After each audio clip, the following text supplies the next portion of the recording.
2, 1, and Paladin it shall be. My worst class. Thanks, guys. Helping me learn. And we're starting off with a terrible card. I mean, Mana Wraith's alright. You can still keep making recruits behind it. Demolisher can be good if the opponent doesn't kill it fast. Let's give Demolisher another chance. It has been better than I remember it being. Okay, so Wind Fury Harpy. I know we just talked about how bad it was, but I hate taking this when I'm a Paladin because Paladins have so many 4-mana spells. I do not want to play with mediocre 4-mana cards. I don't want to play Blessing of Wisdom because that card's bad. So the question is my hatred for Wind Fury Harpy sufficiently high that I will take this stupid Blessing of Wisdom over it? Oh my gosh! 2 more votes came in for Warlock, just seconds too late. I'm sorry, folks. Anyway, Paladin I think makes a lot of sense because it is my worst class, so it's nice to get some practice in. Yeah, I'm going to trust my instincts and actually take that Wind Fury Harpy, but just not feel that great about it. So Fender Creeper's a great 5-drop. I love it a lot, but we'll take a Shattered Sun Cleric just because it's really good. Argent Squire is very good. The others are kind of junky. Dollar Mage is playable, but it's not super great. Hand of Protection is playable. I don't want to take another mediocre 6-drop. We'll take a Shattered Sun Cleric. This is too many 3-drops, but hopefully that'll balance out. Now, do I take Noble Sacrifice? It is the only playable Paladin secret. No, I'm going to take an Infiltrator and just have a 1-drop that I can play. We'll take this very good 5-drop. These guys have really kind of underwhelmed me lately. I kept wasting the heal. True Silver Champion comes at the same time as 2 good cards, of course, but I think the True Silver Champion's worth it. Hammer of Wrath is super duper. Oh god. Well, okay. I need 2-drops, so even though this is probably the better card, I am going to take the Wild Pyromancer. Will I take a second True Silver over a really good 2-drop? Yes, that's like the 5th Blessing of Wisdom. Thanks, game. So, Blessing of Kings. Not actually that big a fan of this card. But Blessing of Might's pretty bad as well, and Reckless Archeteer is also pretty bad. So I guess I'm taking Blessing of Kings. That's the moral of that story. Oh my god, another one. I'm not taking another one, so I'll take a Noble Sacrifice here and just grumble about it. Here, I'll just take a 2-drop because I need 2 drops. I don't want Redemption. Sorry. Sorry. This is Blessing of Wisdom number 8. Don't want this stupid Silence. We'll take a Spiteful Smith. That could work with these True Silver Champions. Oh my lord. Well, Flesh and Ghoul is a really good 3-drop. This is a good 6-drop. And Blessing of Kings I don't want anymore. I guess I'll take a Flesh and Ghoul, but I have misgivings. Oh my goodness, this is bad. Goldshire Footman I've seen be really good, but that's for like super aggro decks, which this super isn't. So I guess we're taking another Noble Sacrifice, but my god, that sucks. Grizzly or the Dwarf? I guess I'll take the Dwarf for some buffs. Harvest Golem, very good 3-drop. I really need 2 drops though. Oh my lord. I'm taking a second Wild Pyromancer, and yes, I hate my life as much as you do. Will I take a Brewmaster here? I think so. I mean, I don't want to play Novice Engineer. I might as well just make my hero ability and not draw a card. Like, it's really just kind of pointless. This is great. It's a 2-drop. I need those. It's a buff. I need those. Okay, here I guess I'll take a Guardian of Kings over the other junk. True Silver Champion number 3. Is that good? Or do I just take an Abusive Sergeant? I think I will take a 3rd one. Now, a few folks are Blue Elf Thunder's asking, Papa Boris, next time you ask for votes in the chat, can you wait a bit longer? I apologize. I did wait long, and then, like, votes started coming in, so I was like, oh, hey, the delay has passed, and people have heard me. That's great. But then it turns out, I guess there was extra delay for some people. My apologies. I'm going to take a Dread Corsair. If I've got 3 True Silver Champions, a free 3/3 taunt is fine. Even better, I think, than a Divine Shield. I guess I'll take a Healer over another one of those guys. Whatever. We'll just play Paladin Burn style. So this is normally a good card, but I don't want to take it because I've got 4 True Silver Champions. There's too high odds of this blowing up. The question is, do I want to take a second Guardian of Kings? Sure, we'll try it. Although I don't know. I have misgivings. Oh my god. You know, at this point, sure. We'll do it. And it's either Big Game Hunter or Faceless. I think the Faceless is more versatile, plus I'm a little bit lacking for big drops, so we'll take the Faceless Manipulator.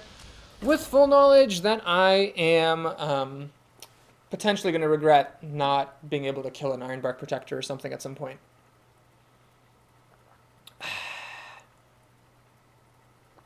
Well, folks, I think that deck is pretty bad. I saw, like, a bunch of True Silver Champions, but no Consecrations. Didn't get an Equality to pair with my Wild Pyromancers. And then my curve is way off, so doesn't look that great. We'll see. Well, We have the curve here. I'm just going to keep this, sure. So I'll play Noble Sacrifice on turn 1. It's a bit risky. It could get wasted that way, but I'd rather risk that than risk not having it when I really need it. The worst that could probably happen is if he plays a totem, gets the 1/1, attacks with it, and then flushes out Noble Sacrifice. Because remember, he knows it's Noble Sacrifice. With Hunters, it's always assume it's the best secret. With Paladins, the rule of thumb is always assume it's Noble Sacrifice. So he knows it's Noble Sacrifice, and he's going to plan accordingly around it. Even if he plays around it, like by not playing a 3/2 or something, that's still having some value. It's stopping him from, you know, making his plays.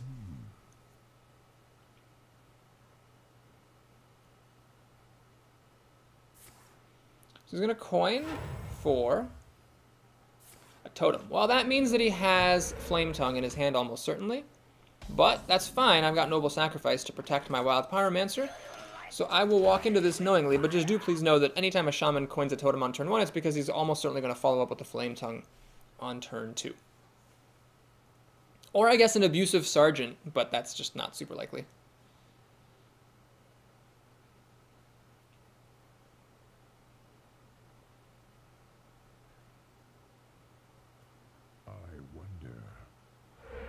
Yep, there it is. Okay, so this is actually really great.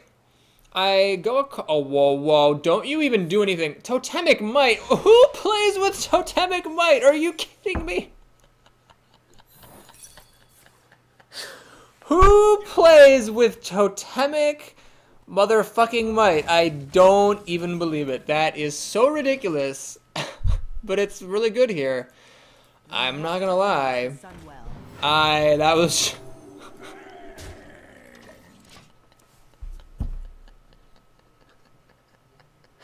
I was like, well, he's going to attack, the totem will die, then I'll get to kill his Flame Tongue. We're doing great. And then he whipped out MVP Totemic Might. Ah, wow. Well, now if he has Forked Lightning, it'll kill both of my creatures. Lightning Storm, I'm actually happy with, because it's still the same overload and it uses up his whole turn. I think that's actually fine for me.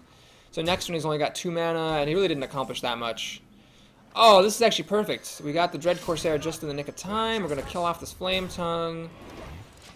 I think that we're in really good shape here. I mean, he's got some card advantage thanks to that Lightning Storm, but at the end of the day, it's 5 cards in a totem versus 4 cards, soon to be 5, and I'm the first player, so I should be a card down. Plus, I've got some good drops coming down here, so I think I should be good. I'm in pretty good shape, I'd say, and he's overloaded as well, which is important to remember. Hopefully, it's not the 1/1. It's not. It's gonna heal the. It's gonna heal that totem. Not that that matters. Alright, so I could start to grow the Flesh-Eating Ghoul, but I'm actually going to play Demolisher instead, because I think if you're going to play with Demolisher, it's really important to, like, you know, get it out there while it has a chance of surviving. That's the only way this card is really good, is if your opponent doesn't kill it and it just starts to launch bombs everywhere. And at 4 health, it's a bit tricky to kill. So even though I'm holding off on this Ghoul for a little bit longer, I'm getting value out of this thing. So the Booty Bay Bodyguard I couldn't care less about because I can kill it with my True Silver Champion. Why? Booty Bay Bodyguard is a crappy card, volume 587, Scribajillion. So here, I could play the Ghoul and start to grow it. The problem then is I'm wasting my mana pretty badly. So I'm actually, again, not going to play the Ghoul in favor of getting more board presence. We're actually going to do it like this. Yeah, we're going to do this, use the True Silver Champion here. In a different deck, I might have considered not using True Silver Champion and like using the Dwarf to somehow get that Booty Bay down. But with like, whatever, 4 or 5 True Slivers in this deck, I really don't have any need to conserve my weapons. So yeah, I've got a really huge board. He's already used a Lightning Storm. I mean, he might have another one, I guess, if he was using it that frivolously. But if he doesn't have another Lightning Storm, this is going to be a real problem because Shamans are not the greatest at killing off big boards. Blue Elf Thunder says, now we have another MVP card, MVP Totemic Might. No joke. Well, now of course I wish I had saved this Dark Iron Dwarf, because unless the Demolisher kills this thing for me, which it does, okay great, never mind. I take back all of my sentences.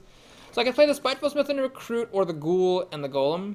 Let's do the Spiteful Smith, this seems really good. Now if he does top deck Lightning Storm, the Spiteful Smith will be enraged, making my True Silver Champion a 6/2 weapon, which I think is pretty good. So yeah, without Lightning Storm, Shamans have a hard time, and actually, Lightning Storm won't even kill the Demolisher, the Dwarf, or the Spiteful Smith. All it's killing are my Recruits, which have added up. It's not often you get to see 3 Recruits on the field. Well, I'd say that I'm headed to win this. I mean, he could still come back with some really good cards, but I am on the path to victory at this present time. If the Demolisher had whiffed and hit his face, I would have had to use 2 recruits to kill off his Argent Commander, of course, which would have been fine. Then I might have played the Ghoul to grow it more.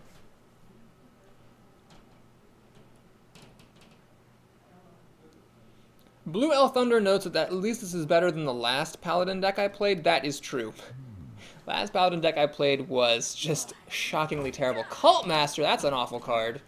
And that's not great either. So yeah, my opponent's in a lot of trouble here. Demolisher lands on the Cult Master. That's pretty good. Guardian of Kings, I mean, can I win? What is this? 1, 2, 3, 4. 4 plus 8 is 12. I can't win. I could kill this thing. Stop him from killing my precious, precious Demolisher. I can only fit 1 more minion on the board, though, which is the problem. Okay, let's save that Guardian. We're gonna do this. Let's throw my recruits away and start to beef up this Flesh-Eating Ghoul. And now I'm not losing those recruits because really I needed the space, you know. So now he's got this Flesh-Eating Ghoul to contend with and everything else. I mean, this is pretty much over. I can't imagine what he could possibly have to get back. I mean, he could drop like double, like, oh no, he could get back with this. He could do Molten Giant, Defender of Argus. I guess he could do Molten Giant, Defender of Argus, Defender of Argus. If his cards are 3 Molten Giants and 2 Defenders of Argus, he'll probably win this game. But if it's not that particular combination of cards, he's in trouble. This is totally unhelpful because he's taking damage every time he kills stuff with it, so that's not good for him. He does have 1 Molten Giant. Does he have a Defender of Argus? Or a Sun Fury Protector, perhaps? Oh, it's another irrelevant last turn Molten Giant. And the Demolisher, this thing is a freaking sniper. Man, I will let it have the killing blow, because it's pretty good for me there. Okay, well, that Demolisher was pretty good. He says thanks. I don't know, I think he probably meant to say well played. The other day, someone said well played, and I accidentally misclicked. I clicked the thank you emote instead of the well played emote. And you know how there's a delay stopping you from spamming emotes? Like, the delay didn't come through fast enough for me to be able to correct it and say well played, so I was an unintentional jerk. It was so sad. I was really sad that happened. Oh, man. Anyway, that time I said well played correctly, and I think he just misclicked, is the moral of that story. Alright, this queue should be ending soon. Yes, it is. Felpago notes, we haven't seen an irrelevant last turn Molten Giant in a while. That is totally true. It has really been a long time since we've seen those. We used to get those all the time. Now, not so much. This is unfortunate. I don't like playing against rogues as paladins. I just say this every time, but whatever. It's because 1 use of the rogue's hero ability cancels out 2 of mine. Also, rogues can always flush out your noble sacrifices. Man, this is just bad. This is just real bad. I am not going to play noble sacrifice against a rogue. It just seems bad. Unless she plays Deadly Poison, it just doesn't seem worth it. Just to take up a charge of the dagger with a card. Okay, so miraculously my opponent does not have a turn 1 coin play. That's catching a break. And if this lives, if it doesn't get backstabbed, I can buff it with the cleric, and that's pretty good. Don't play backstab, please. Play a dagger. Play a dagger and pass the turn. No, she has it. She has the backstab, motherfucker. Well, I'm probably just going to play a Shattered Sun Cleric and waste 1. I think it's worth it, because otherwise I'm just making a recruit which dies, and my opponent doesn't even need to spend any mana on it. Like, just from her being a rogue, this is so obnoxious to deal with. It invalidates so many of my cards. Okay, well, I will play the Raptor, because really, a Shattered Sun Cleric is a Raptor if you're not using the buff. It's a 3/2, so there's really no point spending this extra mana. Like, unless I were going to play Noble Sacrifice or something, there's really just no point spending the extra mana on it to get the same value. So does she have another backstab, or like an Elven Archer, or some way of finishing this off? I really hope not, so I can actually play Shattered Sun Cleric next turn. And maybe even Noble Sacrifice. Like, if she hits me in the face and doesn't remake the dagger, then it becomes a little bit more likely that Noble Sacrifice will actually, like, work. Coin, and... oh my god, is that a Perdition's Blade? Ah, Jesus. Ah, abusive Sergeant. Ball sacks is all I have to say to that. Okay, well, I will use a Noble Sacrifice against a Perdition's Blade. I think that's fair. So we're going to play A Recruit, actually. There's really no reason to use the Shattered Sun Cleric. The Shattered Sun Cleric is equivalently good as either of these creatures is. And then we're going to play Noble Sacrifice. So basically, Shattered Sun Cleric was totally pointless there. Like, I would waste a Shattered Sun Cleric under certain circumstances. There's just no point there. The Recruit kills this just as well as the Shattered Sun Cleric would, and dies just as well as the Shattered Sun Cleric would, so it'd be kind of silly. So yeah, the Noble Sacrifice will hopefully take out the Abusive Sergeant, but no, she's too clever for that. She will use her face to flush that out. I wish she had played like a 3-2, because this is actually annoying. It's making my Hammer of Wrath unhelpful. She will trade the Abusive Sergeant, so this is a person who watches my videos and knows not to let Paladins keep creatures. Let's just play the biggest thing I've got and hope it survives. I hate that against rogues sometimes. You're just like, well, let me play this thing and just hope it doesn't die, and then it dies. And you're like, well, let me play this thing and hope it doesn't die, and then it dies. There's just no way around it. Ah, my opponent's also been watching my Constructed channel. Papa Boris, Quest to Legend, Spiteful Rogue, and Truce of a Champion. I believe that is good. We're going to go ahead and do this, then this, and then hit for 6 to kill her Spiteful Smith, and make a Recruit. Okay, I'm hanging in there. She'll need like a combo to Eviscerate to kill this thing efficiently. I would have loved, by the way, to play Cleric and Hammer of Wrath, but that was 7 mana. But I will get to do that next turn. I could have actually double Cleric. That would have been another way of killing the Spiteful Smith. I should have considered that. I don't know if that would have been correct, but I should have considered it. Oh, no! So she gets an Enraged Smith. Now she can use the weapon plus the Scout to kill my Smith. And then that's really sad because she has so much health that it doesn't actually matter that she's taking damage to the face. Crap. Well, anyway, luckily she doesn't have anything else for 1 mana, I assume. Thank you. So what do I do here? Do I play Demolisher and Shattered Sun Cleric? Or do I just play the Harpy? Let's actually do the Harpy. Let's take advantage of this moment, because that's the thing about Harpies. You really, like, absolutely 100% have to be ahead in order for Harpy to be playable. So let's keep these more flexible cards behind and get this out in the field while I can. Also, I could double buff it and swing for 12 damage next turn, potentially, if she lets this live. That probably wouldn't be the best move, but, you know, I might do it. Also, I'm, like, generously assuming this will actually survive, which is, you know, generous. Alright, so she has 5 cards to my 6. One of mine is a Recruit. I am the first player, so the fact that I'm a little bit ahead on cards actually is impressive. I'm a little bit behind on life, but I'm not too scared at 19. And I've got True Silver Champions back here, which I'll probably be sending at the Rogue's face, which will heal me up a little bit as well. I also have 2 Justices in here, which will heal me up for 6. So I actually think I'm ahead now. Although I've been whining a lot this game, I feel like I'm ahead. This is just abysmal, and that's terrible as well. So this threatens to kill the Harpy, but it doesn't kill it yet. Oh, Noble Sacrifice doesn't work because she's a rogue, so that's no good. Okay, what I'm going to do here is the following. I'm going to actually play Shattered Sun Cleric. Hang on. Okay. I could actually use Hammer of Wrath on the Shield Bearer and the Recruit to kill it. And then I could play Shattered Sun Cleric on the Harpy and swing for 10 damage.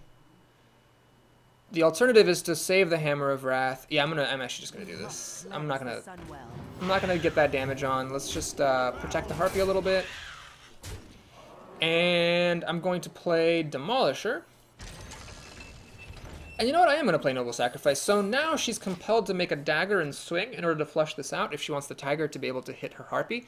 Also, it stops her from killing the Harpy with the tiger plus the dagger. So it's making her just a little bit more difficult for her to kill this thing. I think she would have killed it last turn if she had the ability to. So unless she top-decked a way to kill this Harpy might actually be good. In that case, she's in trouble. Is that a Betrayal? Oh, I forgot to play around Betrayal. Crap. I should have put the Harpy over by the Recruit so the Betrayal wouldn't work. And that's costly. That is very costly because now she's going to get to kill my Harpy off. Get behind me. Oh my god, unless she screws up terribly. Oh, she doesn't play around Noble Sacrifice. That is hilarious. So she says well played. I'll say thanks being a generous gentleman, but honestly that was not well played at all. You know the rule, folks. Always assume it's Noble Sacrifice. A Demolisher continues to be a sniper of epic proportions. Can I actually win the game? I might be able to. Let's see. We've got Shattered Sun Cleric on this, letting it kill the Booty Bay. Then I have 10, 14, 17. Yep, that wins. We must cleanse the Sunwell. Good Guy Demolisher helps me win a turn early. I'm actually not even sure I got the most damage that time, but whatever, it was good enough, so that was good. So we beat a rogue, our toughest matchup. That rogue really should have used her dagger and flushed out Noble Sacrifice that turn, but, you know, if she didn't have direct removal for the Harpy would have survived, and she still would have been screwed, so I guess maybe she played to her outs and just hoped for the best. Anyway, that was cool.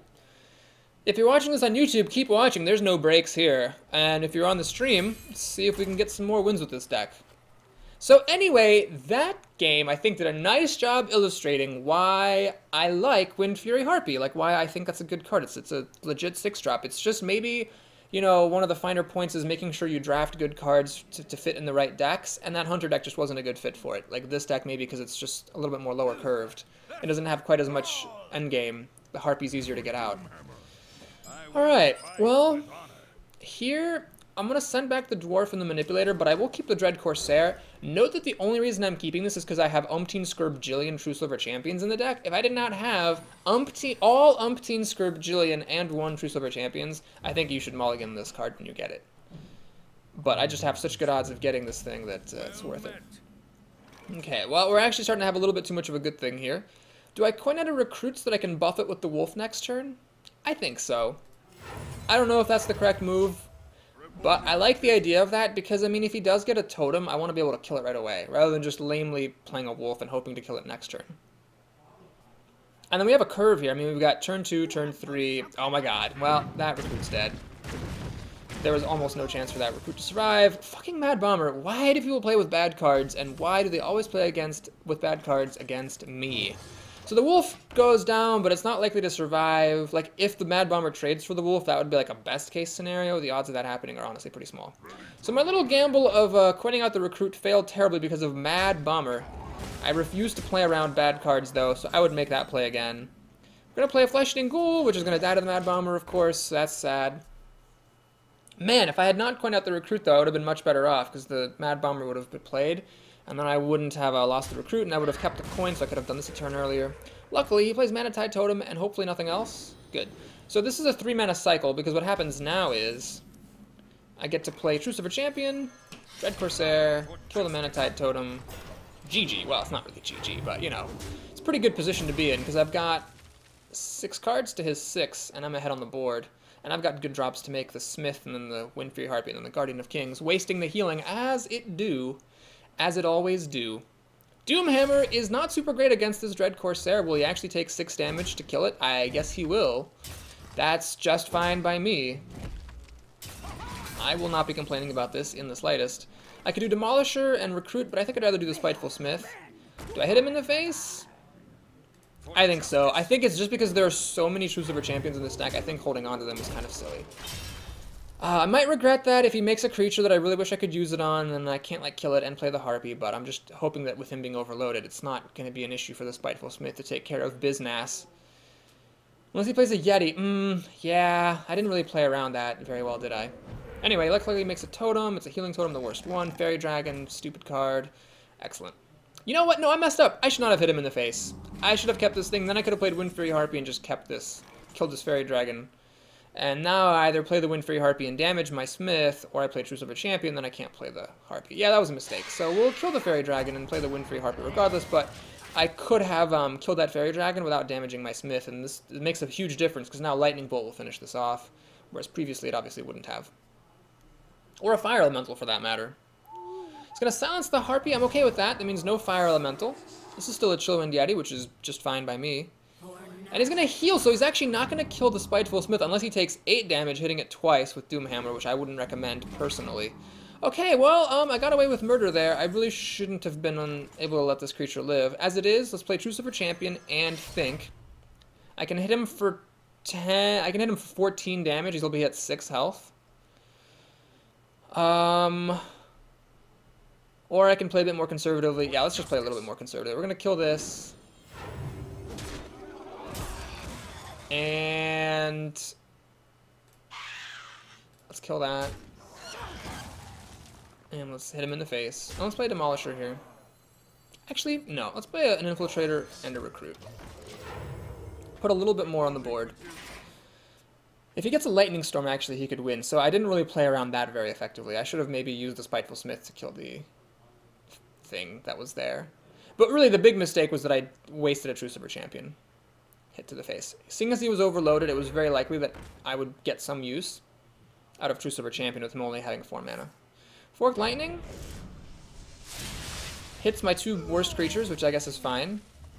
It's going to take 4 damage to the face, which is ballsy. And then use the totem to kill off my thing. And play Scarlet Crusader, which I really don't care about that much. And he's going to hit me in the face, because he might as well. Fair enough. And make a totem. He gets taunt. Ah, that's unfortunate. That is quite unfortunate, actually. Alright, well, we're going to take it slow here. We're going to kill the totem. Going to kill the other totem. I will play just this guy because he's a 5/6 and make a Noble Sacrifice. So the idea here is that either this is like a 1 mana 2 damage to the face if he uses Doomhammer, or it actually halts the Scarlet Crusader if he doesn't play around it. And either way, that's good for me. Hopefully this guy will survive and I can buff him, swing for 7, and that'll be good times. He's going to swing with the Crusader. I think it's probably a mistake. I think he really should have used the Doomhammer, because if like this creature is hitting him harder than, like, it's hitting him for 4, he would have taken 2 using the Doomhammer to kill the Noble Sacrifice. Doomsayer, awful card. So now he can't do anything. If this is not a taunt totem, he's in screwed shape. It's not a taunt totem. Is he actually going to hit this twice, or does he have a spell? No, he doesn't have a spell, so no lightning bolts for this man. Doomhammering me with utility. So I've got 9. Oh, I got 11 damage. 11 damage. 11 damage and then everything dies. I probably should actually just kill that Doomsayer. Grumble. Do that. I do want to put some damage on the face here. This is a lot of damage. Let's play the Demolisher. I don't want to play the Pyroman, so let's just make a Recruit. And we'll pass a turn. So I've got this thing, which is pretty scary. And the Dark Iron Dwarf as a 4/4 body is nothing to sneeze at either. So he's in a bit of trouble, and I've got way too much health for him to deal with. He finally top decks a good card. That was just top decked Fire Elemental. I still think I'm doing fine, though. This is 9 damage. So, I mean, just these 2 cards kill him. He needs Taunt. So he's a 1 in 3 chance of flipping Taunt. It's the only thing that matters. He doesn't get it. And that's the game. I think it's okay to say well played prematurely if your opponent says well played first. I could have also had some extra burn with True Silver Champion, but anyway, that was good. Strong wins, every one, I think, with this deck that I thought was bad, because that's just how it always goes. But it's not too late. I mean, this deck could still end up performing terribly. We have no idea. A couple of weeks ago at the arena, I went 6-0 with a deck that I thought was bad, and then I went 6-3, so, you know, stuff like that happens all the time. Pardon me, folks, I'm going to go ahead and eat some Good Luck Trader Joe's Frosted Shredded Bite-Size Wheats, which are tasty, and will hopefully bring good luck.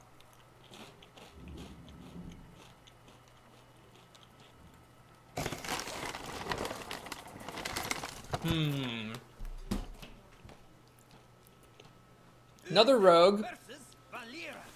So this arena sees fit to challenge me. Okay, I don't want to keep these True Silver Champions. I'm likely to get them anyway, a case in point, and I don't want to have a hand clogged full of them. I am second against a rogue, which I feel like never happens. So no Defy of String Leader nonsense.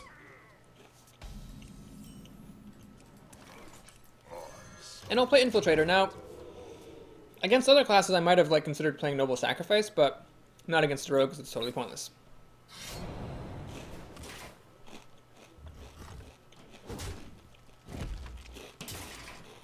She swings at my face, which I don't think is a good move. Because you want this dagger, there's almost certainly going to be recruits coming. Whoa, my friend just finished a 12-1 arena run. That's awesome.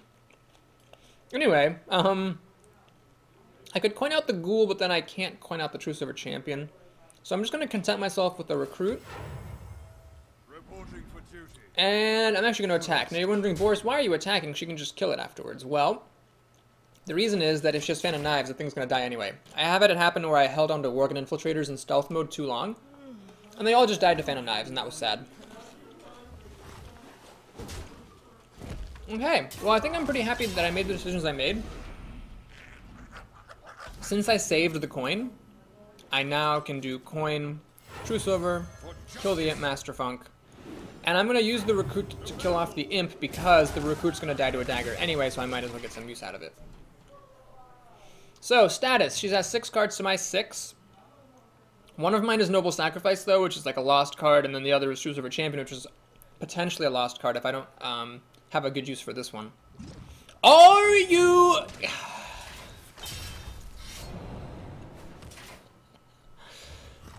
Oh, motherfucking seriously. Alright, well, that happened. Hey, we finally get our Dread Corsair. Okay, everything is fine now. Everything's good.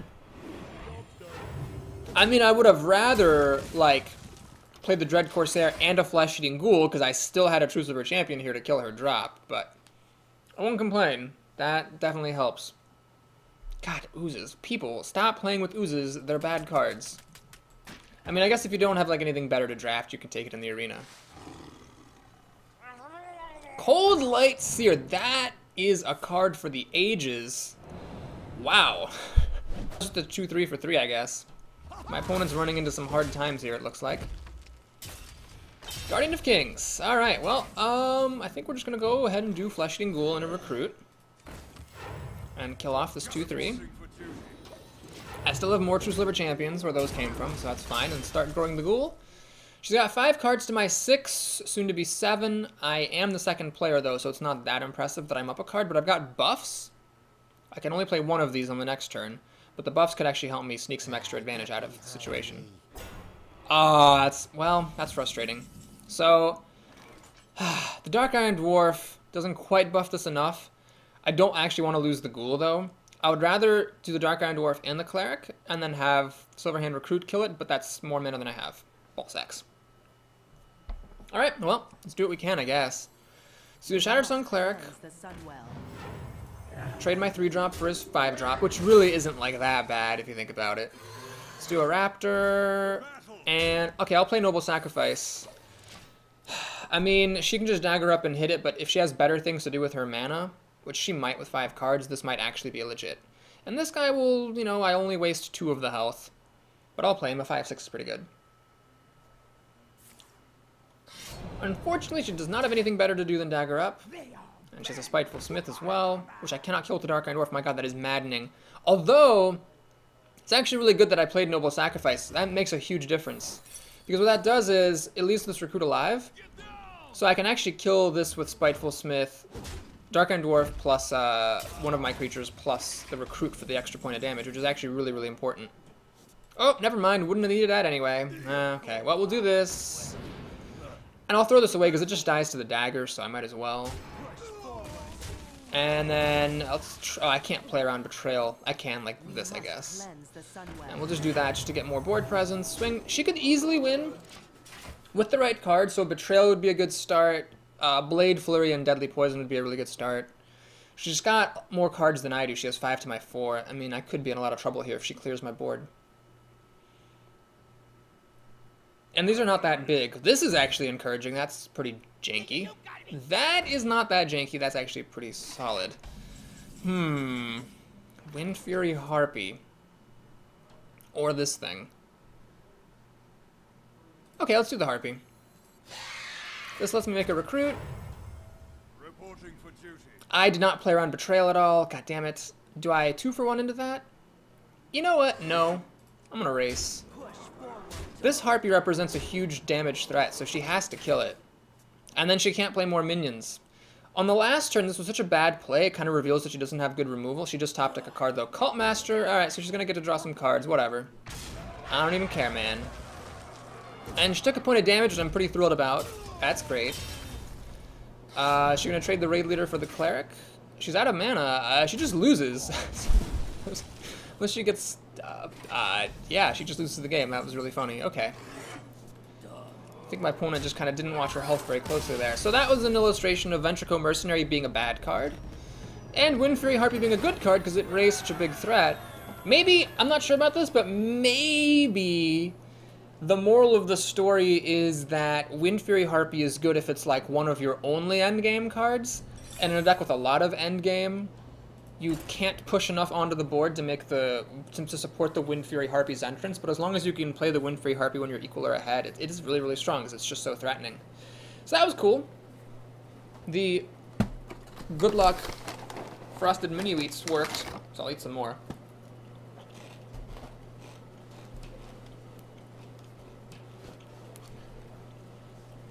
Man, that was a close game.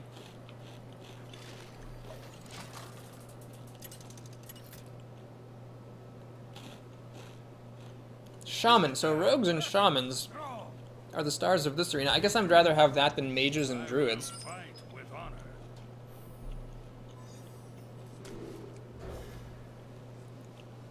Well, against the shaman, I do feel pretty happy. Playing the Infiltrator and the Noble Sacrifice on turn 2. Or maybe a Recruit on turn 2. Yes, a Recruit on turn 2, then a Recruit and Noble Sacrifice on turn 3, unless there's a really compelling reason, like if he coins out a 3-2, then I would play the Noble Sacrifice.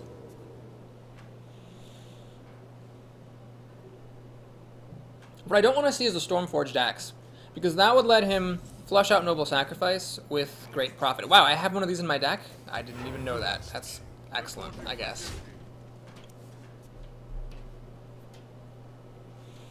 So next turn I can either do this and waste the health, or Noble Sacrifice and make a Recruit. I'll probably do the Noble Sacrifice plus Recruit.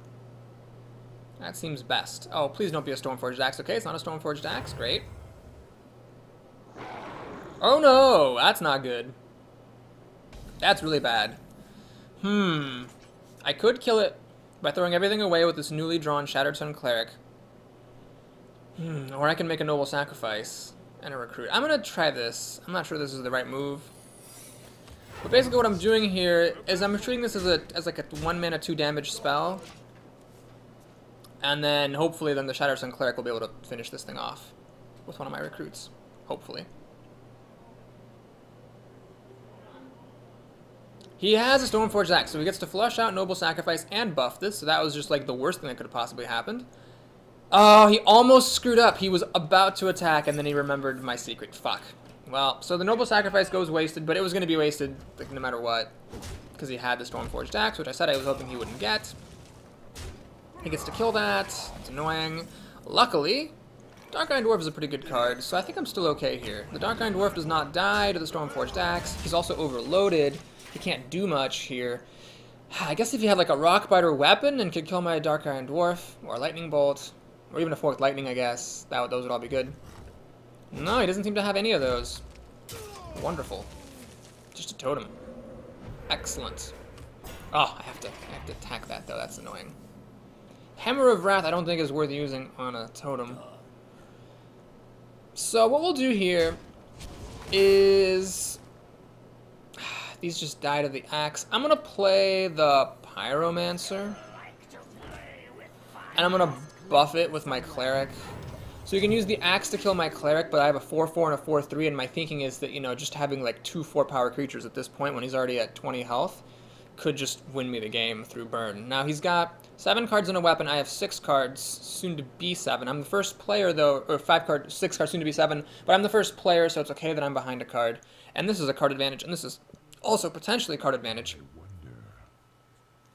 So, this could also be used as just 8 damages worth of burn.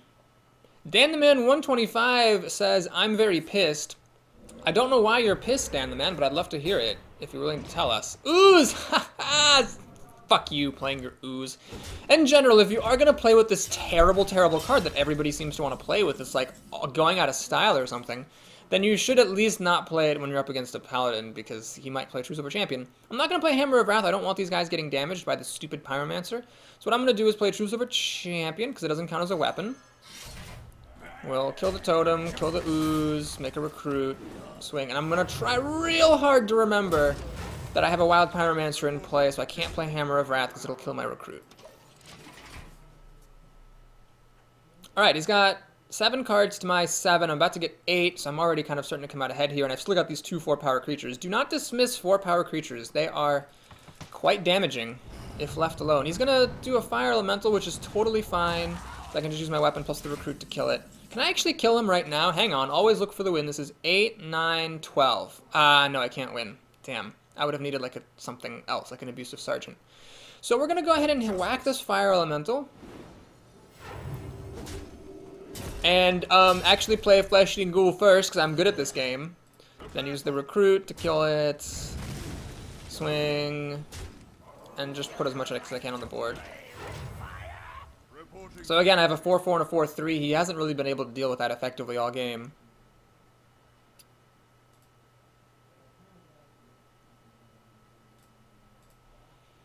Well, this is his last chance, I think. I mean, a lightning storm here with spell damage would let him win the game, probably. But if he doesn't have that, then it's pretty much over, I think.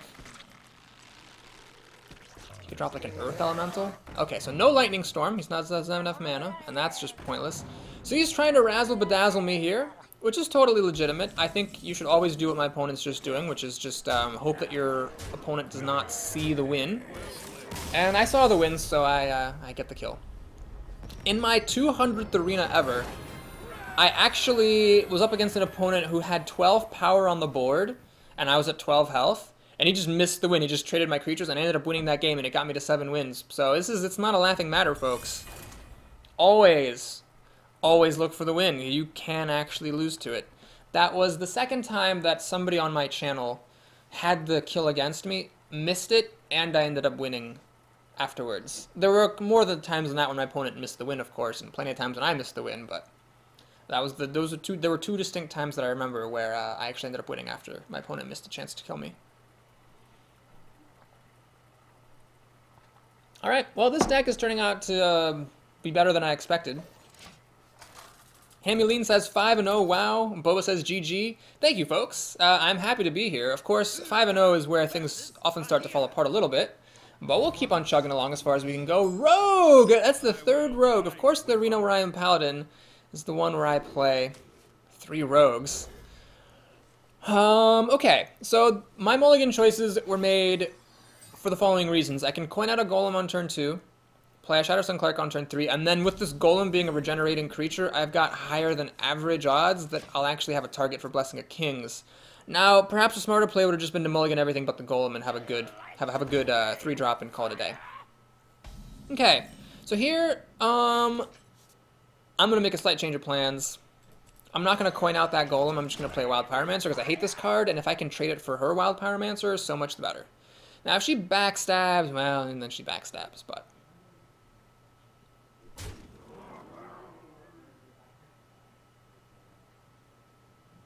Perdition's Blade is pretty good here. It lets her kill my Wild Pyromancer. Chew Tobacco Rag says, see you later, Boris. See you later, Chew Tobacco Rag. It has been a pleasure. So here I can coin out the True Silver Champion, but I think we're going to go big or go home. I'm going to try it for this Golem here.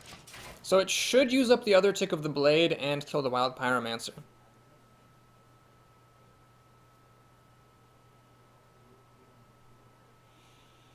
Hamuline says, I never get to 3 wins at all. I am tired of arena runs.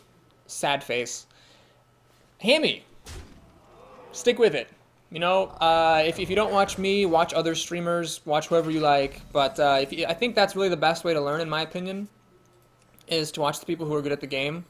And actually, yeah, that's the right move. And then as you watch other people and you see the decisions they make, you can learn what all the cards do. You can learn how to play in certain situations. And you can climb up there. If you're at 3, if you can, you mentioned you don't get to 3 wins, but if you can start getting to 3 wins, you're close to breaking even compared to buying money from the store. So if you get a little bit better and can start getting to 4 wins, then it's absolutely worth it to play in the arena. As I just did a video on that very topic, actually, a little while ago.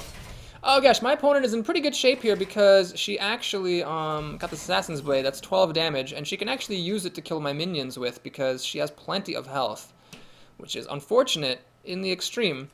Well, let's do this. We must cleanse the this. And here I'm going to coin out Noble Sacrifice. I'm also going to hit her in the... am I going to hit her in the face? Am I going to make that mistake again? I'm not going to hit her in the face. We're going to keep this around because I got things to do with my mana. I don't want to play the second True Silver Champion. So Noble Sacrifice, what this is really doing is it's just protecting my minions. The 2 damage on her face I don't care about that much, but it's just protecting my minions from dying, and if I can hit her for 7 damage, even one time, or especially with Blessing of Kings, that'll be 11 damage, then it reduces her ability to use this for card advantage, and if she's just using it to hit me in the face, it's not nearly as good. She's going to go for it, and she will trigger my Noble Sacrifice. So the question is, does she have conventional removal for my minions? A Backstab would kill the Cleric, and Eviscerate would kill the Raptor. She has a Lord of the Arena. Ah, that's annoying. Can't quite kill it unless I get a buff, and I don't. I could play this and then replay the Cleric at 7 mana, but not at 6. So, I could Hammer of Wrath and trade away the Cleric, or I can use my weapon in the Cleric. If I use my weapon in the Cleric, what do I really gain out of that? Oh, I can put Blessing of Kings on the Raptor, which can then get Assassinated or Sapped, which I'm not a super big fan of. Boy.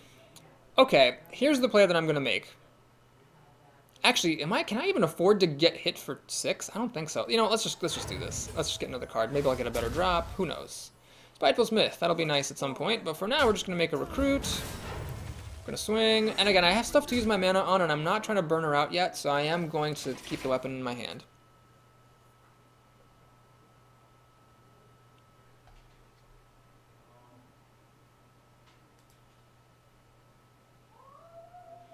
So now she does get to kill my Raptor, but at least it deals 4 damage to her, so that's good.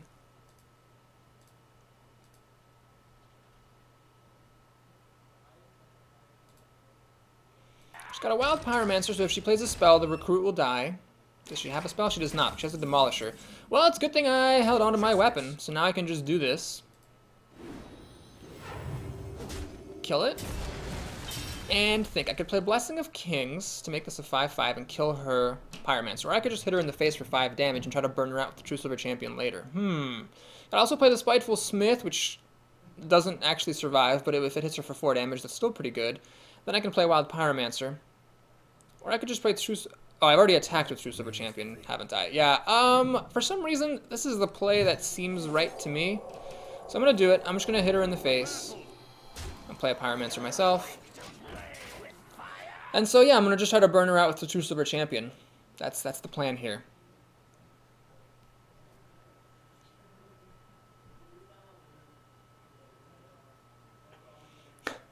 Blue Elf Thunder notes that someone got timed out. Yes, Dan the Man was swearing up a real storm here, so I think that he could use a little bit of a break to cool down. I wouldn't want him to overexert himself in his anger. Defias Ringleader here, very good drop from my opponent because it will kill the panda if I were to play it. I'm not sure that I can actually burn out my opponent with True Silver Champion. I can't quite put out enough pressure.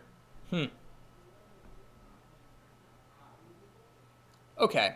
What I'm going to do is play a Spiteful Smith and a Ghoul. So my thinking here is that the Spiteful Smith actually has a shot in hell of surviving. So then, if I can get an attack in, then I'll play True Silver Champion, and then I'll start to burn. She did play a Lord of the Arena, but people don't typically play with that much taunt, so there's a decent chance she's not going to have more taunt. She's going to take 2 damage from the Ghoul, so now she is at the point where the True Silver Champion will kill her. The Stormwind Champion allows her to use the Defias Ringleader to kill off my Spiteful Smith, but she's at 8 health, so here we are. This is a moment of truth. Got True Silver Champion here. Going to swing at her face. And I will play the Brewmaster and the Noble Sacrifice because honestly, why not? So the Noble Sacrifice protects my panda from dying to the Stormwind Champion. If the Noble Sacrifice is eaten by the dagger, she'll be at 2 health, so I might be more likely to be able to burn her out in case she has some form of life gain. And she gives up. Yay! Well played. Up to level 36. Light's Justice. Wow, that's great. Man, leveling up your heroes is so slow. I don't know if I'm ever... Well, that actually is a completely senseless statement. I was about to say, I don't know if I'm ever going to get up to level 60, but, like, clearly, given infinite time, like a year from now, I probably will be at level 60 with some classes or other, but anyway, it'll take me a long time before I get to level 60. And, supposedly there's going to be some, like, rewards for getting heroes to level 60 or for, like, getting 500 ranked wins with particular classes, but I don't know if they've been I don't think they've been implemented yet. And I think, like, from the moment that they are implemented, you will have to get that many wins. Like, you're not going to get grandfathered in, which is kind of sad. Wow, this is quite the ideal draw here. I'm going to send back that panda. I'm not thinking it's super likely I would play it on turn 4 even if I had it. Of course, now I regret that.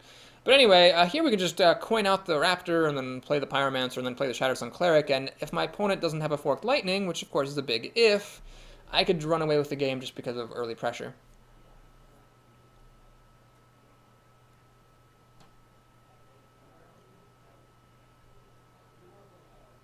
I have found also, for folks who are tired of playing in the arena, that you like collect money in Hearthstone pretty fast, it seems like. That might be because I have a lot going on with, you know, dating and work and stuff like that.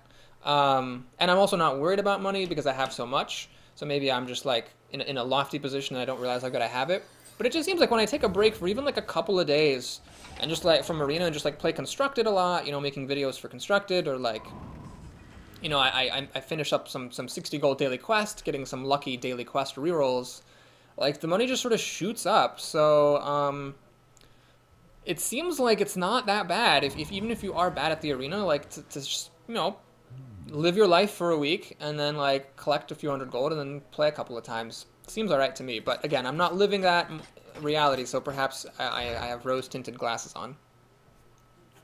Fopago says, I remember being talk about golden heroes. That is the thing I really want. Like, I think that would be really cool.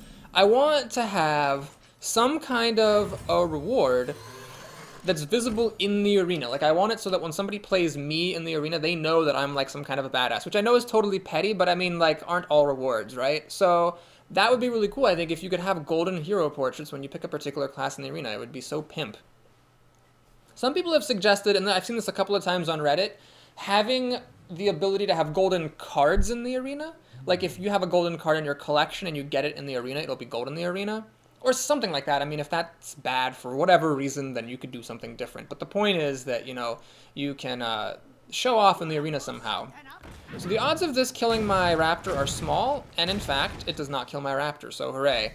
You know, I really wish I had played the Raptor second so that if my opponent, you know, played a creature and we were trading, I was trading away the Pyromancer, whom I hate. But anyway, that was a little bit of an imprecise play. Currently, I don't have any spells, so it shouldn't make a difference, but it may. Okay, this is perfect. Please do not play anything. No, thank you. Would have been so angry. Anyway, we're going to go ahead and Shattered Cleric and nip this in the bud. Now, you may be thinking, well, Boris, you know, why not just wait until you can play True Silver Champion next turn, because don't let Paladins keep creatures. I know he's not a Paladin, but just in general, you need to have a really good reason before you let someone keep a creature on the board. The reason needs to be a whole lot better than just like, I feel like getting a little bit of extra damage through. So we cleared the board out. He's got 5 cards to my 6. I am the second player, but I'll have 7. So, I mean, I came out ahead of card just by killing that guy. And, yeah, we're also going to get to play True Silver Champion for some more card advantage. And then the Dread Corsair.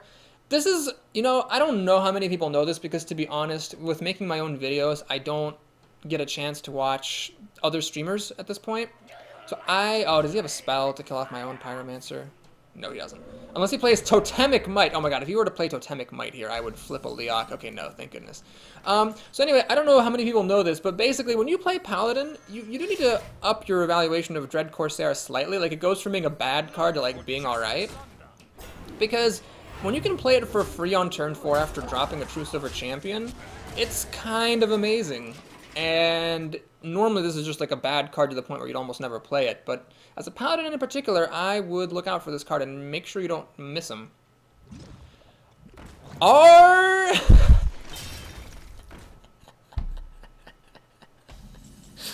Are you fucking kidding me? We'll kill that. I will take a little bit of a chance here. Let's get some damage on the face. Make this a recruit and pass the turn. I could have maybe made the Demolisher and the Wolf and dealt 2 extra damage. That probably would have been better than making a recruit. I just figured I would save the Wolf for when I could actually use the buff to kill something, but I might as well have just used it when I had the chance. It's got some kind of removal. Earth Shock, that's fine. This Wild Pyromancer did its job. I think that's okay if it eats an Earth Shock. Dark Iron Dwarf letting the Golem, that I'm less okay with, but there's a 1 in 3 chance that the Demolisher will finish off the damaged Golem for me. It hits the Dwarf. That's actually what I really didn't want it to hit. Actually, that's... what am I talking about? That's totally fine. We're going to do this. Oh, we got the weird bug thing, so we're going to kill that. We're going to kill this. And I hate playing the Dwarf and not using its buff, but I'm gonna. Because it's a 4/4 man. And, oh, it's the positioning bug, so even though I put it to the left to the wolf, it's not getting buffed. I would have had to, like, put it over here or something stupid. Anyway, I think I'm in the lead here, but it's not over yet. This turn, if it's a good one for him, he can be in trouble. Wow, alright. That's a pretty good defender. Actually, what am I talking? That's not good at all. That was, like, a terrible defender of Argus. Anyway. Yeah, let's go. Wow, I have an Argent Squire in here? That's hilarious. Let's play Wind Fury Harpy. Play Argent Squire. We're gonna do this, and I'm just gonna, I mean, I could throw both of these away to kill the defender. I don't see much point in doing that, so we'll just swing for 4. And again, as I often say, shamans have a really difficult time contending with a board full of creatures, so unless he has a lightning storm, he's in trouble. Sea Giant, unless there's another defender of Argus, I don't care about it. Oh my god. He kind of uses a defender of Argus early last turn, considering that was already a taunt totem. Can you imagine how good it would have been to be able to play Sea Giant? And then Defender. Actually, without the Defender on the board, he wouldn't have been able to play the Sea Giant and the Defender, so never mind. It's going to silence my Harpy. I don't really care, though. Oh, my Harpy's apparently getting buffed by my Wolf. That's like an accident. And now the Wolf's buffing the Dwarf as well, so hooray. Okay, what do I got? 5, 10... I have the lethal damage, because him killing the Demolisher fixed the positioning bug. Okay, so that was cool. 7-0, wow. I don't think I've ever been 7-0 with a Paladin, have I? One thing I know for sure is I've never been 9-0 with a Paladin. The 2 classes I've been 9-0 with are Mage. Oh my god, I forget the other one. Shoot. Hunter, I think? I have seen 9-0 with a Hunter and with a Mage. Definitely Mage, possibly Hunter. It's definitely 2 different classes, and it's only ever happened twice. So 2 more wins and I'd be 9-0 with my worst class in the game. That would be pretty cool. Don't think the odds of that are particularly high, but hey, I'm still happy to make it 7. That's actually the first time in a while where I've made it into the money twice in a row, so we're actually going to stay above 5,000, which is pretty sweet. Mage! Mage is best class, 100%. Okay, so we're putting to the test here our skills. I will mulligan the Truce of a Champion because, again, I have so many and I don't want multiples. Faceless Manipulator, I don't think I've seen that once in 7 games. Have I? Did I see it one time and forget? Anyway, I think I mulliganed it once or something. So that's cool. We're going to go ahead and play a Pyromancer on turn 1 with the coin, and then the Wolf after that. Hopefully she doesn't have a Mana Worm. Pass the turn. Pass the turn. Pass. Pass, pass, pass, pass, pass, pass, pass. Thank you. Oh, hey, Faceless Manipulator was like, hey, were you guys talking about me? I heard you were talking about how I never come. But it's not because I don't like you. I just have really bad social anxiety. I don't really know how to be myself, you know. I just always copy other people, but I just don't have any kind of a personality, and that really makes me anxious. Okay, if this Mad Bomber kills... Oh, my God. It's about to flip a Leok there for a second. About to flip a Leok. So, yeah, we're just going to play the Wolf and trade. Sad that I've used the coin. That means no True Silver next turn. I'm actually just going to make a Recruit next turn, which is really, really sad. So, I don't know. I don't have any regrets. I mean, if she hadn't had a turn 2 play, then dropping the Wolf and swinging for 4 would have been really amazing. I think it's worth taking the risk.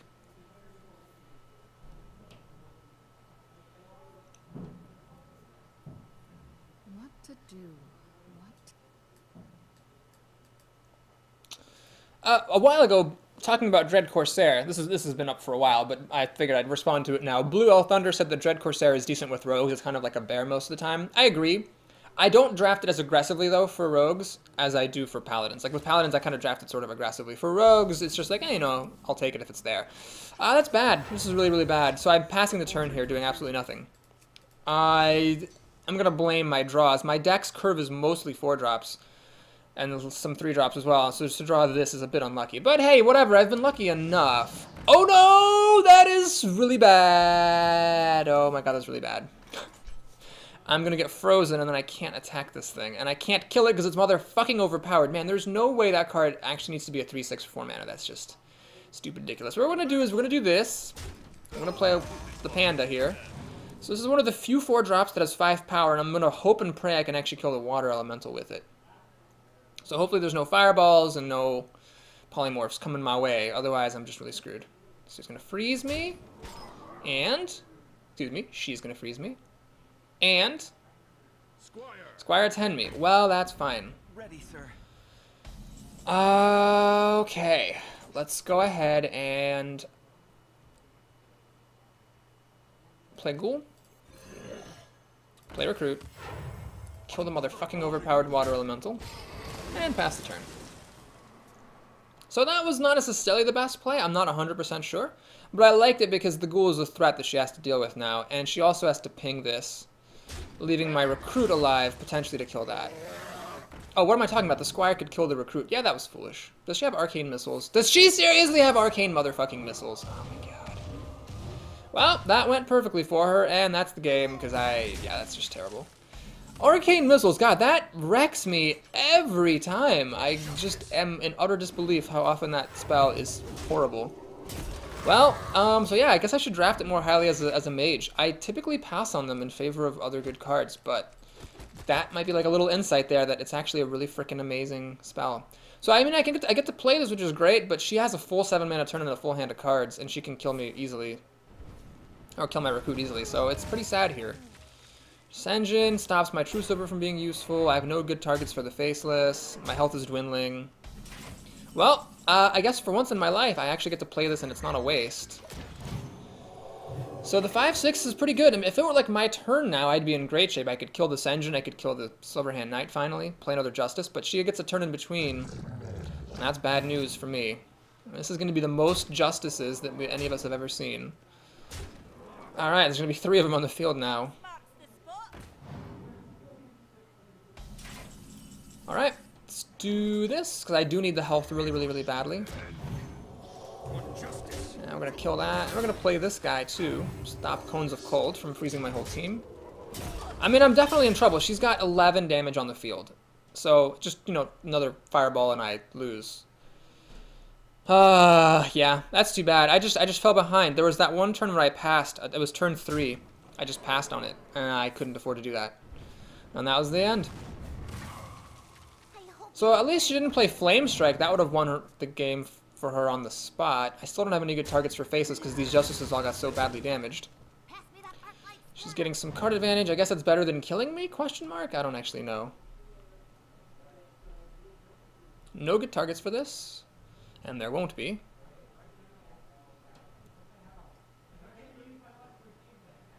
Oh, she has more stuff. Is this another Arcane Missile? No, it's a Mana Worm. Oh, gosh. Alright. Truce of a Champion. Boy. I need to put creatures on the field, and I need to kill her stuff. Alright. Let's do it. So we'll kill Mana Worm. I actually gain a health from doing this. I'm gonna heal up some more with that. I'm gonna make a Recruit with that. I'm gonna use this guy to kill the 5/1. So, have I lost? Not necessarily. She's got 5 power on the board. My 3/3 is actually okay. She'll have to ping it off or something. And I've got a weapon that can kill one of her things next turn. As long as she doesn't play an Ooze. If she plays something big, I can copy it, though that might not be good enough. We'll see. Consecration would have been a good card to have seen in somewhere in the draft. I think this is where I'm really getting hurt by not having it.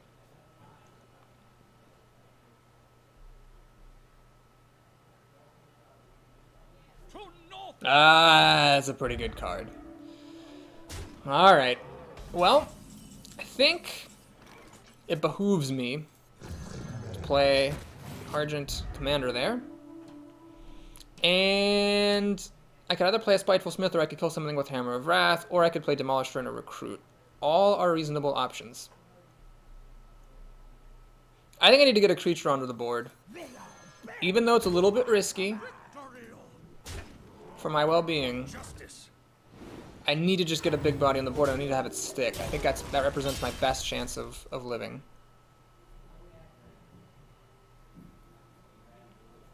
So she has 4 cards. It's kind of a lot. This is it. This is my last hope. This 4/6 body. It's my last hope.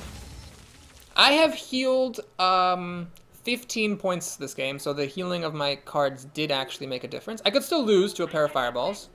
Oh, that's bad. She cannot afford to draw any more cards. She draws. I mean, sorry, I said that wrong. She can afford to. I mean, I can't afford to live if she draws any more cards. She's gonna ping my Spiteful Smith, ballsy, but she knows that if I draw a True Silver Champion, I can't attack with it. Okay, well, Shattered Sun Cleric was a really good top deck because I could do this now, which is making it a 5/6. But before I do that, let's actually do this because you should always draw cards first. Let's kill that thing. See what I get. Wild Pyromancer. Oh my god, that would have been good to have before. It would have actually been good. It would have killed off 2 of her things, which is huge. Alas. Well, we'll play Demolisher. So she can get me down to 7. Fireball wins her the game. I don't know why I'm sounding so sad. I'm at 7-0. Like, I've still got chances to go forward in this arena, but I guess, you know, the dream dies now. Alright, what's she got for me? Mad Bomber? Okay. Alright, that's fine, I suppose. She's gonna ping this. So I've got a coin flip, it looks like. Oh, nope, she's got more minions. Stormpit, no! With these 2/2 toughness creatures. Oh, my god. Oh, that's so sad. Well, 7-0. That's as far as I've gone with Paladin. Still pretty good.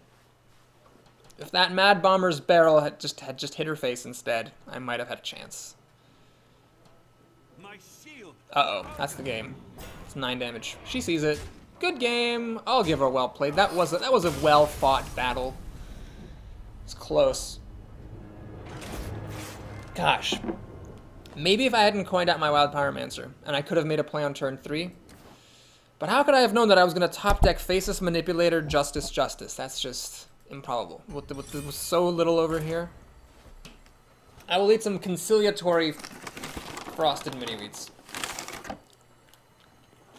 They taste like sadness.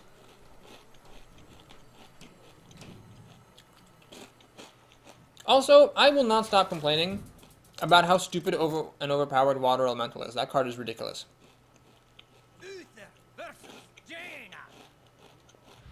Mage again. I will fight with honor.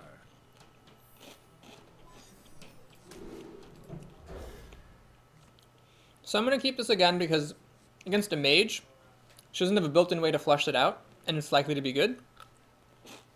And I'm keeping this because I have so many True Silver Champions, it's got explosive potential. Oh wow, what's better? I don't know what's better. Probably that. I think it just depends on what the opponent plays, obviously. They're both bad against Mana Worm. Okay, she has nothing, which is great.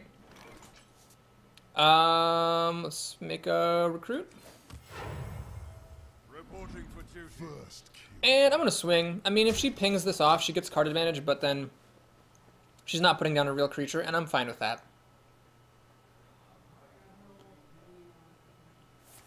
Okay, she's got nothing to play, that's fine. So maybe Argent Squire would have been better because it would have survived. Oh boy, just in time we get a True Silver Champion. I should reiterate, if I didn't have so many True Silver Champions, I probably would not keep Dread Corsairs. Like, if this were a constructed deck with 2 True Silver Champions in it, I probably would not keep Dread Corsair in my hand most of the time. Simply because the odds like are so small that one of the 2 would come up. But if I've got like 5 of these things, it's a much higher chance. She's going to use Frostbolt to finish off the Demolisher. Is she going to coin for hero ability to ping it off? She is. Okay. Well, I'm going to just go ahead and... Oh, jeez. Well, do this, and sure, I guess I'll hit her in the face.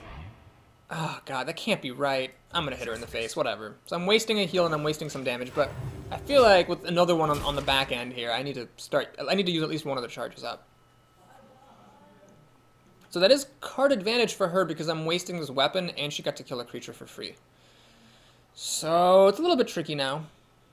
I might just fall behind on cards, and if I can't deal enough damage, then I'll be in trouble. We have many secrets. Does she get a free secret? She does. Luckily, my recruit stayed alive, so that's nice. Okay. That's probably a mirror entity. But no matter what, I'm hitting this thing, so that's definitely gonna happen. Do I play this check for mirror entity? Or do I play this?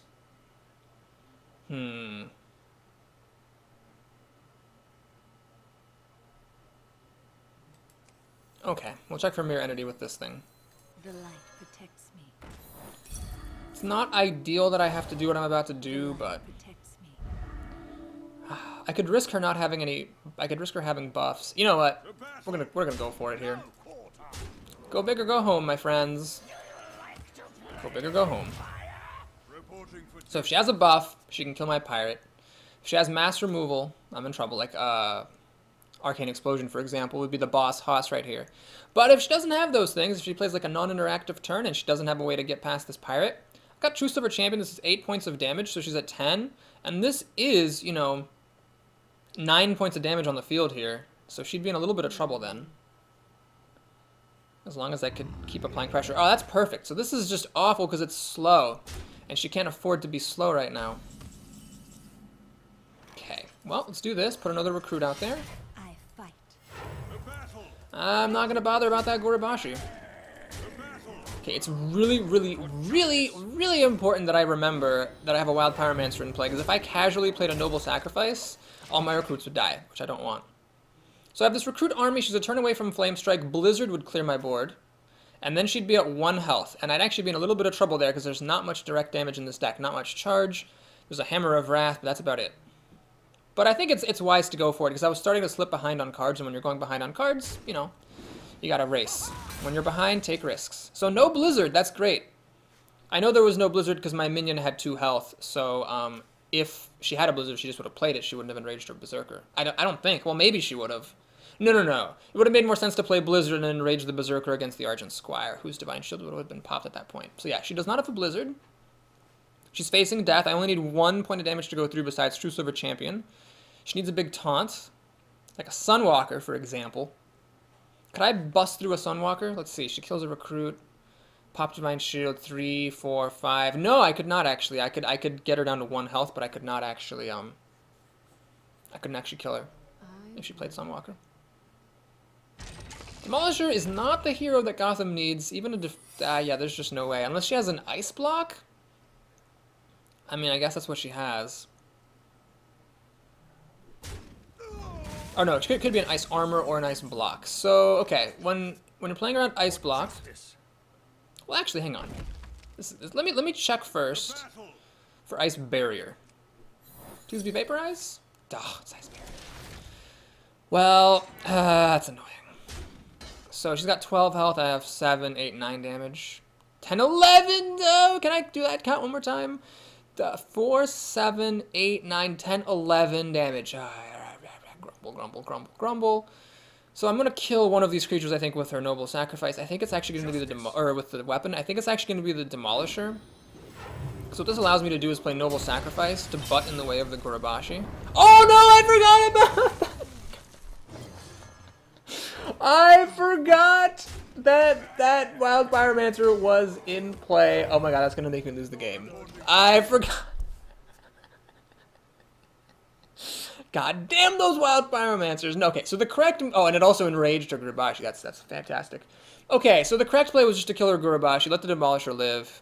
Or maybe even hit her down to 1 health and hope that my creatures were good enough. Oh my god. Jeez.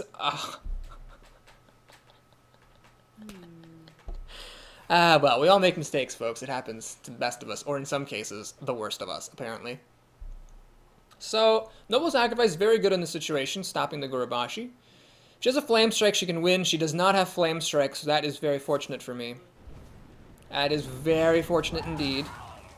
I've got lethal damage here. Actually, this is 6, so if she's not interactive, she loses. But, you know, she's likely to have either removal or life gain or taunt. Kind of improbable that a mage with 5 cards would have none of those things. Cone of Cold would probably be the best. Kill 2 of my creatures. Freeze the wolf. Booty Bay Bodyguard is not ideal, because I can kill it and still get damage through. Choose of a champion. That's actually pretty great. Good top deck. Alright, so that was a hilariously misplayed game, but in that particular case, we do not pay for our mistakes, we get the kill. Yeah, I would have been in trouble, because after I played Justice, this could kill it. I would have had to throw away like all my creatures clearing our board and then have this sitting on the field by itself. Anyway, that was great. So we're up to 8-1. 2 arenas in a row, making it to 8 wins. That's great. It hasn't happened in a while.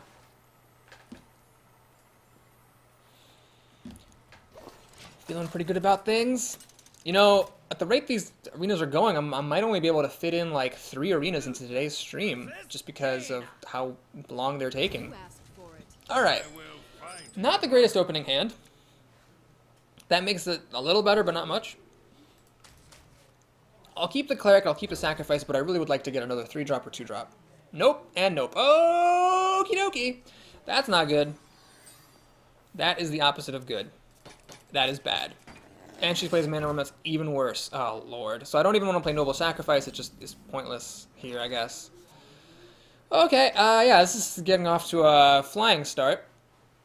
I actually wish I had kept True Silver Champion just so I could kill things. Oh, God. Well, this is interesting now. So I would actually play Noble Sacrifice here.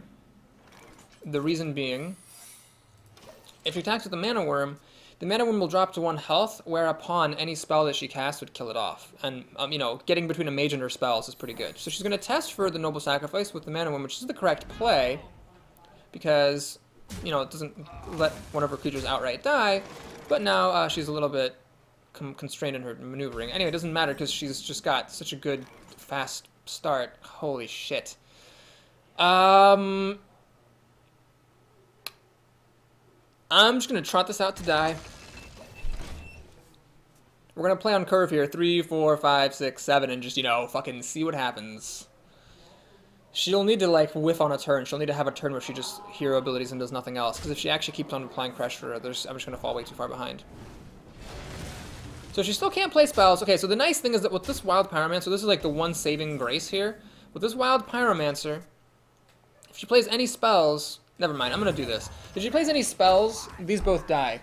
And I didn't want to play the Dread Corsair because that would give her a way to throw away the Wild Pyromancer productively and then lose this constraint of not being able to play spells for fear of losing her Mana Worm. So for all I know, she's got Fireballs and Polymorphs but can't use them because of the Wild Pyromancer. Why Papa Boris hates the Wild Pyromancer, volume 787, Scribajillion. So the best way probably is to just run the Pyromancer in, use the Golem, and then hero ability and kill the Spiteful Smith off, which I think is what she's going to do. No! She is going for the face. She's going for the race. That was... that was a pretty terrible rhyme. I will drop this down. I'm sad that I didn't get True Silver Champion. And I hate now that she can throw the Wild Pyromancer away for great justice, but I need to slow her down a little bit. Because I've already used the coin, I can't play these a turn early, which is unfortunate. So she's going to throw the Pyromancer away. I guess she would have a Frostbolt now for this Spiteful Smith, and then, no! She's actually going to kill it with Mana Worm and Mad Bomber. Wow. And of course the Mad Bomber hits, because of course it does. That's huge. If that had whiffed, I could have killed the Mad Bomber. Now I'm at 12 health, and about to die. Alrighty. Well, if it's going to hit you, might as well kill it. So let's play Wild Pyromancer. Let's kill that thing. And, I mean, she needs a little bit of help to kill me. I'm gonna get down to, what is it? 8 health, so Fireball doesn't quite do it. She needs a little bit of help to kill me this turn. And then next turn I can heal up, and then I can heal up again. So if she doesn't have a good turn here, I'll be in good shape. Knife Juggler I don't mind seeing too much. That I don't mind seeing too much. Mad Bomber, are you goddamn kidding me? Okay, at least the Mad Bomber didn't hit any of my stuff. But the Knife Juggler is relentless. So she's trying to burn me out. That is the moral of this story. Let's go ahead and go for 6 points of health. We'll kill the Knife Juggler. That's obviously the most dangerous threat.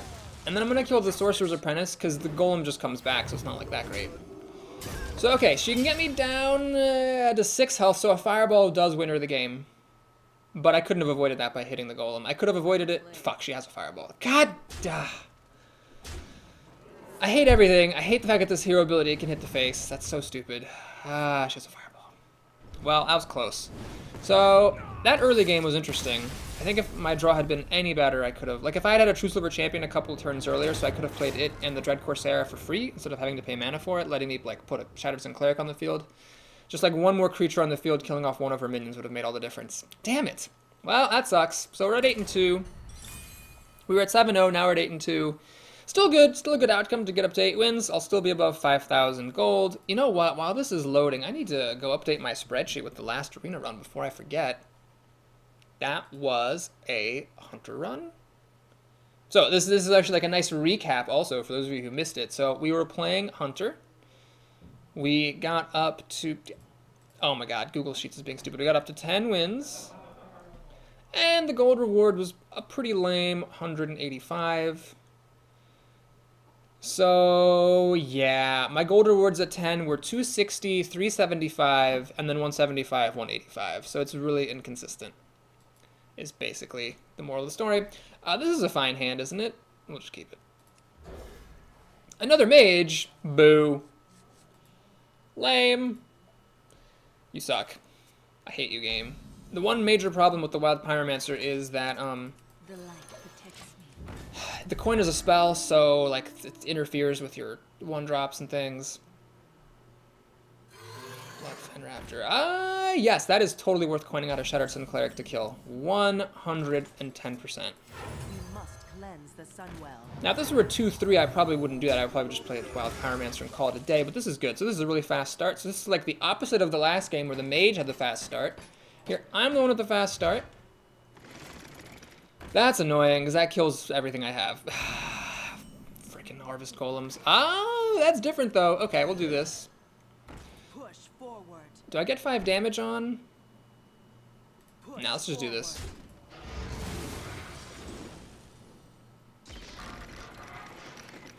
So I have a 6-3 here. I did go down a card. No, I didn't go down a card. I went up a card killing the Raptor. I went down a card against the Golem. So we're even Stevens. Now she needs Frostbolt to kill this or she falls behind. And of course I have the Dread Corsair, but not any of my True Silver champions because of course. She has a Fireball for the Ghoul. I'm pretty happy that the Ghoul ate a Fireball, and I'm even happier that I get to play this 4-drop, which is pretty slick. I was about to say swick, but that's not a word. So yeah, we're waiting for True Silver Champion to drop this Dread Corsair, and to play the longer that takes, the less impressive it is. I would love another Shattered Sun Cleric. The game did not get my hints, unfortunately. Let's apply the logic of Demolishers needing to go down while you have the chance, and I am going to use my Panda to kill the Yeti. So this is actually, like, now I have too much cheap stuff, and I might just run out of steam, because we're on turn 6. Like, this is the land of Boulder Fist Ogres and whatnot. No! It's just a straight up 2-for-1. God damn it. It sucks.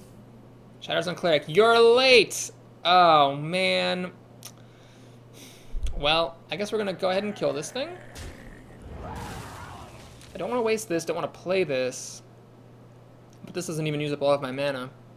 Alright, I guess the least of all evils is to do this and play the Raptor, so I'm hanging on to the Shattered Sun Cleric. Alright, so she's got 5 cards to my 4, soon to be 5. I am the second player, so the fact that I'm behind is bad. She did get ahead with that Archant Commander. And another Golem. God damn it, these Golems. She's pinging my face. That was a mistake. I think the correct play would have been to ping my Farseer so that it would die to the Golem. Wow! I did not know this card was even in my deck. Holy God, the card that never comes up, Batman. Everything dies to Flame Strike. Everything dies to Flame Strike, so I will just trade against this Golem number 2 because otherwise it's just, she's getting too much value. Now, if this had been like a different 5-drop, other than one that dies to Flame Strike, I wouldn't have made that play, probably. Does she have a Flame Strike?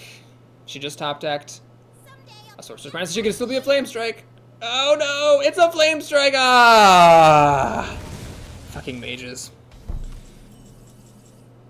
Fucking mages, that's all there is to say. That this is a terrible hand. I never got a True Silver Champion. True Silver Champions, you're really letting me down. We're just gonna do this. Pass the turn. Yeah, this game's over though. Damn it! Damn it! I needed 1 True Silver Champion, or like 1 fewer Harvest Golem or something. But instead, terrible things have happened. So she's just way ahead on cards. I have nothing good, and yeah, it just sucks. I'll keep playing just in case she's holding on to 3 Alarma Bots. But we now know it's not 4 Alarma Bots, so it's getting unlikelier and unlikelier that I can actually come back from this. For Najata, yes, yes. She's still... Man, this person's playing badly. You should really ping your opponent's creatures in these situations. Because you never know when it might matter, like right now. Had she pinged it, this would already be dead. Okay, well... Noble Sacrifice is likely to kill the Sorcerer's Apprentice. Then I have these 3 cards versus her 3 hand cards. And obviously her 3 hand cards are better than my board cards, because she can already just kill the Dark Iron Dwarf with her overpowered hero ability. She's pinging my recruit, so I guess she has some other way of killing the dwarf.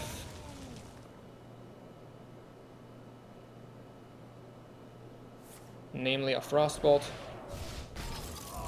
I think that, man, this person's playing badly. She should have Frostbolted the Shattered Sun Cleric, because she has so much health, she can afford to get hit by the Dark Iron Dwarf and ping it off later. Wow, I am losing to someone who's not really playing all that well. So anyway, that's a pretty big drop. I waste 4 of the points of healing, but that's fine. So this will need to eat another Fireball or Polymorph, or just a big minion. Or it'll run away with the game. So she just top decked the card, which is a Blizzard. That's okay, I guess. So this is frozen, but at least it's not dead. And a Big Game Hunter is pretty pointless. I mean, it'll trade. I'm amazed that I'm actually hanging on to this game, like, at all. My opponent has made some serious misplays and seems to have a pretty weak deck. I really kind of can't believe I'm playing against someone who's 8-2. If I had to guess, I'd say this was not an 8-2 player, just by the choices she's made. Not pinging my creatures, not pinging the right creatures, not targeting the spells correctly, and just the fact that as bad as things are going, she hasn't already beaten me. I think this is just a lower player.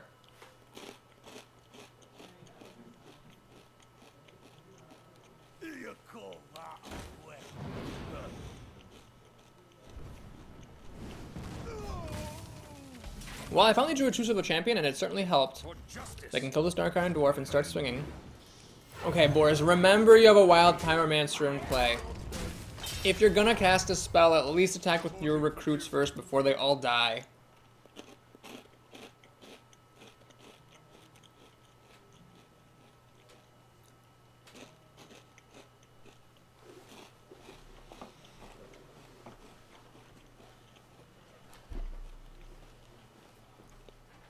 My best top decks at this point are True Silver Champions, my other Justice, and I think there's a Wind Fury Harpy in there. There's a Faceless Manipulator in there, but it may or may not actually be good, depending on whether my opponent plays something big herself. Flame Strike! Okay, well, we're in a top deck where she starts out with the lead, and that lead is a Loot Hoarder. So I could still win. This is not a huge lead, but she is in the lead. True Silver Champion. She has too much health for me to hit her. The board control is definitely more important. Recruits don't mean anything, she can just ping them off. And she's going to have 2 cards now to work with. Her top deck for the turn plus the Loot Hoarder. So I'd say that she's actually, yeah, she's in the lead significantly. Never mind, I take back my earlier statement. She is significantly in the lead now. Because she has 2 cards to my none. Unless one of her cards dies to True Silver Champion, which it will, I guess. I'm in good shape. So that Rocketeer is going to deal a net total of 8 damage to me. Unless my opponent, you know what, we'll just go for it here. I'm just going to play Noble Sacrifice and see if she runs into it. Because obviously I'd rather use the Noble Sacrifice to kill the Rocketeer than the weapon, because the weapon can kill up to 4 powers worth of stuff, whereas this only kills 2 power. Are you kidding me? That is the 2nd time today that I'm facing Illidan Stormrage, and I don't have a way of killing him right now. She's too high to be burned out. I'm just in serious trouble. There's no 2 buts about it. Wind Fury Harpy? More like Wind Fury not good enough Harpy. For justice. For justice, yeah. We'll take that damage to the face. Oh my god. Seriously, game. Seriously. I mean, I guess all it was so far is a 7-5, or a 7-5 for 6. But she's got 2 cards. And 10 mana. Cobra. And 2-1. And a Boulder. Oh, yeah, Boulder Ogre. You know, he's a Boulder Ogre. That's just a thing that happens. Okay, Hammer of Wrath. Well, let's kill the Cobra, see what we get. Harvest Golem. Oh, those are nice. I wish I had that when it mattered. Okay. Well, it looks like we're going to have to put another 8-win run on the books here, folks.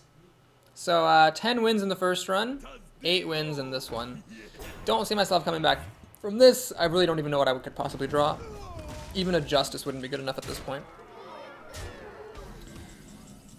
True Silver Champion. More like True Silver Lampion. I can't even go out in style. That's too bad. Alright, well played. So, anyway, that sucked. A lot of dongs. But, I can't complain because I did think this deck was pretty bad, and I made it to 8 wins. So either I was wrong and the deck was good, which is good, or I was right and the deck was bad, and I'm just extra awesome for making it to 8 wins. Either way, if you're watching on YouTube, thanks. Please like and or subscribe, and if you're watching here in the stream, let's go ahead and take a look at our rewards. we have... Just please no non-gold commons. Gold common and 25 dust. 160 gold. I was so hopeful because that was the first thing I opened. Like, oh, come on, just one more gold bag. I don't know. You know what? Is it maybe the case that you only get one gold bag at 7, 8, and 9? Like, is that the problem? That you just, like, it's not that you're unlucky. Ooh, wow, Golden Keeper of the Grove.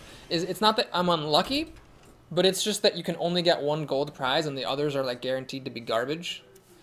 Like, Golden Naturalize. And let's go ahead and take a look at our, there's the Keeper of the Grove, another Druid card. Got 2 regular ones, so let's just enchant the golden ones. Light's Justice, oh, that's just for leveling up. Crafting Mode, 35, boink. And the next arena is Priest, Warlock, or